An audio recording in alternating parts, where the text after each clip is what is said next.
اسی طرح ایک سوال ہے جی کہ میرا مسئلہ یہ ہے کہ میری اکثر ناک بند رہتی ہے، اس کا تقریباً 2 بار آپریشن بھی ہو چکا لیکن کوئی فائدہ نہیں، ڈاکٹری اور حکمت کا علاج بھی کافی کروا چکا ہوں لیکن اس سے بھی کوئی فائدہ نہیں ہوا۔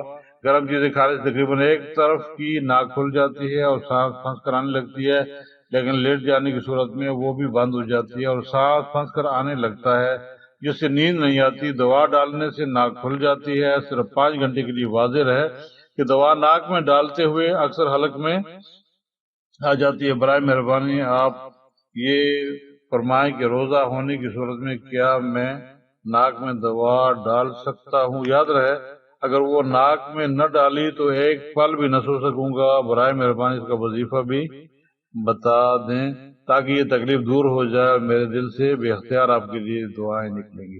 تو بھائی اس کا جواب یہ ہے کہ روزے کی حالت میں ناک میں دوا ڈالنا درست نہیں ہے۔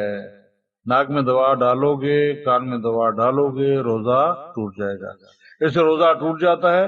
اگر آپ اس بیماری کی وجہ سے روزہ پورا نہیں کر سکتے تو آپ کو روزہ چھوڑنے کی اجازت ہے، کیونکہ آپ دائمی بیمار ہیں، اس کا اور حل کوئی نہیں ہے۔ اور اگر چھوٹے دنوں میں آپ روزہ رکھ سکتے ہیں تو ان روزوں کی قضا لازم ہے، اور اگر کسی موسم میں بھی روزہ رکھنے کا امکان نہیں تو روزوں کا فدیہ لازم ہے۔ تاہم جن روزوں کا فدیہ ادا کیا گیا، اگر پوری زندگی میں کسی وقت بھی روزے رکھنے کی طاقت آ گئی تو یہ فدیہ غیر معتبر ہوگا، ان روزوں کی قضا لازم ہوگی۔